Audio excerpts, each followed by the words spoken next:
Hey guys, welcome back to MMA Library. Today in MMA and UFC news, Jared Gordon believes that by losing to Paddy Pimblett in such a controversial way has only brought him more attention in return. Here's what Gordon had to say in a recent interview. I believe I won still, and most of the world seems to believe I won.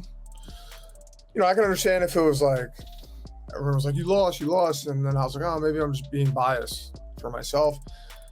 But I mean, when you look at what everyone's saying, I think they agree with me. And I mean, there's nothing I can do though. This could be better than me winning in a sense. You know, huge controversy and getting more attention than I ever got before with this one. Granted, it was a co-main and, you know, fighting against Paddy. Aljamain Sterling has recently confirmed that he'll likely be defending his title against Henry Cejudo in 2023. In a recent interview, Sterling spoke about how it would feel to lose to Cejudo. I can lose my next fight to Henry Cejudo and guess what? Life goes on. I'm not going to sit there. Yeah, I'll have my moment of I'm sad and angry, disappointed, but those emotions, man, they come and they go. Like I said, life's good, how can I complain? It can always be worse. There's so many people out there in the world that have so much less than what I have for what I've been fortunate enough to grind for, but even though I earned it, people out there, even though they are earning stuff, they aren't getting stuff, no matter how hard they work. So, you know, when I see that, man, it makes me humble to know, dude, there's always more to life, but at the end of the day, man, I got it pretty good. I can't complain. Bobby Green speaks about various PED rumors he's heard about Islam Makhachev. Here's the clip. Were you, I guess, impressed with his win over Charles Oliveira? Oh, yeah, he does his thing. You know, gosh, I don't know if I should do this. Do it. But I'm so real. I'm the realest, okay? I was on my YouTube, right? And I found this little video, and it said Islam had a little trouble with drugs. But I don't see people talking about him. And so he was saying when he first came over that his school that he trained at in Russia, they just gave him vitamins, you know? They've been doing this since who knows when you start training. Imagine if you gave someone steroids from the age of 10, 12, 13, 14, 15, how strong you would be. People were like he was really strong. It makes sense now. There's two people that I moved around with. I'm not gonna say their names, but I was like, that's interesting. I moved with thousands of guys. That was interesting. I told my coach the same thing. There was something interesting about Islam, and I felt it. I'm like, it's just not human. It makes sense. Ariel Helwani had a message for Paddy Pimblett on his most recent MMA Hour. Helwani said, in the spirit of not letting the bullies win, not letting the lies prevail, letting the truth prevail, I do feel there are a few things to address. On the Thursday afterwards, the next day Paddy did a couple of other interviews. I just didn't like that he was doubling down and tripling down on the lies. He continued to lie. He continued to double and triple down on what he said, which I had proved quite extensively was not the truth. That's not true. I never asked him to drop anything that was paid or not paid. I never asked him to cancel anything. I was just trying to find my spot after, again, they reached out to me. I have never told someone to drop an interview to go on my show. What are we doing now? One guy showed facts, had receipts, had everything to back it up, the other guy didn't. He got his timelines wrong, made up stuff. What are we doing here? They said they're gonna address it after the fight. I can't wait. Where do we want to go? Screen grab for screen grab? What are you gonna address? You're gonna continue to make up stuff? Can't wait. I invite it. You do that on your channel, I'll do it on my channel. He didn't say have a drink or anything on that voice memo either. What about when I came back and I was like, want to come in studio? None of them were like, no, we're not talking about an interview, we're just hanging out. Did they want me to put together a budget for a dinner date? Everything we spoke about was for an interview. He's trying to do the old, I'm the victim here, even though they brought it up, they started it. They're the ones that talked about private conversations. I'm the victim here, I was stabbed in the back, he's the bad guy, when in reality, I've never said anything bad about him publicly. This whole thing of him trying to make himself out to be the victim, I hate to say it, it's a little bit sad. It's disappointing. Why don't we just let this go? How much more can I show? How much more can I prove? Michael Bisping discusses Nick Diaz's recent comments, suggesting he'll return in 2023 and want to face off against Israel Adesanya. I don't want to. Oh, Nick Diaz. Do you know what I mean? I don't. You know, I have so much respect for Nick Diaz. Come on, he's been around forever. The last fight against Robert Lawler didn't look good. And of course, you know, he's doing a watch party. You have a few drinky poos along there. And the bloody journalists go along and they're asking him all these questions. He'll be shadow boxing. He'll be doing this and that. And he'll be like, I'm coming back. That's right, 209 all day. What's up? Israel Adesanya, that's the guy I want. You know what I mean? But we're now just going to have to take a gigantic dump on him saying that because it's not in the realm of reality. Okay. All right, fair enough. Okay. I can't do it. I can't do it. I can't even comment on it. I can't. Can't even comment. I can't even comment on it. It's not fair. It's not fair. Daniel Cormier and Ben Askren discussed the upcoming light heavyweight title fight between Glover Teixeira and Jamahal Hill. Same night, Dana White announces that there's going to be an interim title fight in Brazil. So was that decision made too fast? Because absolutely, he didn't like the fight. He thought the fight was bad. But was that decision made too fast? Well, I think the first decision was made too fast as well.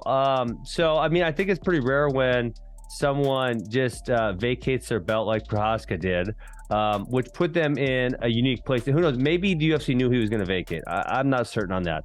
Well, so then you start going down the rankings. Jan and Magomed just fought. Rakic's hurt. And yeah, so now it's Glover and Jamahal Hill. And the one you feel like got left out of the scenario was Anthony Smith. It's well known that Artem Lobov has been trying to sue Conor McGregor recently in an attempt to get payment for the sale of McGregor's whiskey company, which Artem claims he came up with. Recently, McGregor's lawyer has come out and said that Artem is simply trying to get publicity in an attempt to promote his new book. McGregor's lawyers also claim that Artem sent a string of Instagram messages, ensuring McGregor he would not want a single dime from him. McGregor's lawyers claim that Artem sent this message to Conor in 2019. Let me start by saying that I swear on my child's life, I will not take a cent out of the whiskey deal. That is something I enjoyed doing, and the thought of knowing that I helped you with something keeps me warm on the coldest of nights. In another message Artem sent to McGregor, now that I told you all this, like I said, I swear on my child I will not take a cent. This is something I cannot go back on. Ariel Helwani and Brendan Schaub are at it again, this time with a continuation of the Paddy Pimblett beef that's been transpiring over the past few weeks. Ariel addressed some recent comments Shaub made about Paddy requesting payment for interviews, and now the beef between Ariel and Shaub seems to have been started again. Here's what Ariel said. I want to warn you, this isn't going to be your typical 10-7. Okay, this isn't going to be your typical 10-7 because I don't have that fire in me pertaining to this topic. But I did see a clip where my old friend Brendan was talking about the whole Paddy situation. And I will be honest with you as well, did not even watch the whole thing because it was a part of me that was like, what's going on here? What is happening? Why does this guy look so sad right now? What is this a normal thing, or is he just having a bad day? And it was kind of like hurting me. It was hurting my heart to watch it. So hope he's okay, sincerely. Brendan loves to do this thing where he talks about something and he makes it out like he hasn't done anything wrong, but then he'll throw like a little jab. He'll make a little remark. He'll hit you with a pot shot. So like he'll talk about this, and I saw he said like, oh, you know, first of all, he's explaining to us what Cage Warriors is. Like he just found out about it, or like we don't know about it. Anyone who covers the sport for a living and talks about it on a weekly basis should know what Cage Warriors is. Like, you don't need to explain that to us. Number one, you shouldn't have to explain to us who Graham Boylan is. Number two, but then he says like, oh, these guys said that, you know, Ariel's a piece and all that stuff. So you don't have to say that. You could say, oh, I had an interaction with Paddy and they mentioned it and blah, blah, blah, blah, blah. But he'll throw these little things and say like, oh, no, they said it, but you're still saying it on your platform. But when you start to attack my integrity and my ethics and who I am as a person and my reputation, and you try to lie about that reputation, that's when I get pissed off. And that's when I never, ever, ever, ever forget. So to Brandon and to everyone else, I will never, ever forget. I will never forget. I will forgive. I will move on. Like I said, if he wants to call me up, even if he wanted to come on the show, I would be open to it. But I will never forget. And for him to do this song and dance, like, oh, Ariel still talks about me and I don't. Bro, you talked about me for 5 years. You lied about me for 5 years. I still got 5 more years of material on you. And I'd be happy to talk about you in any kind of light for 5 more years. I still owe you. I still got back receipts. I still owe you for all about 199 and Showtime and all the other that I talked about. I still owe you. So you're gonna sit there with your puppy dog face and be like, oh, he still talks about me. Yeah, you're lucky I don't talk about you more. You're lucky I don't make more comments about you. You're lucky I don't open up that closet.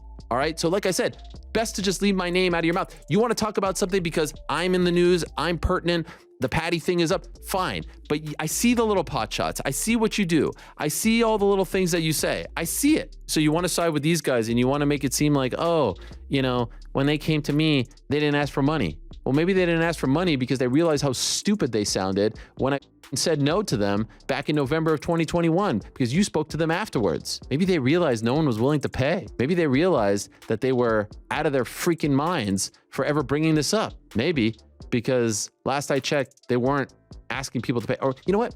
There's a very, I wish I could say it, but I can't.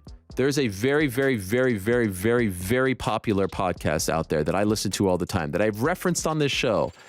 And they saw the stuff that I was saying. And it's a non-MMA show, guys. And they told me that the same was said to them. So maybe they're not smart enough to realize that they were stupid in saying that they were not out of line. Because I couldn't believe that they wouldn't go on this show that wanted to speak to them out of the MMA world, out of the MMA bubble, because they were saying the same stuff. We want to get paid. Golly, you talk about being short-sighted. All these guys, jokes. So I saw that clip. I chuckled. I laughed. I felt a little bit weird about it because it looked like he was having a bad day or something like that. And then I was like, this guy still doesn't understand why I was mad. This guy still doesn't understand what he did wrong. He still doesn't understand why it was a move to make up lies about me. Guys, thanks so much for checking out the video. If you like the content we do here on this channel, don't forget to like and subscribe to MMA Library for all the latest MMA and UFC news. We'll see you in the next video.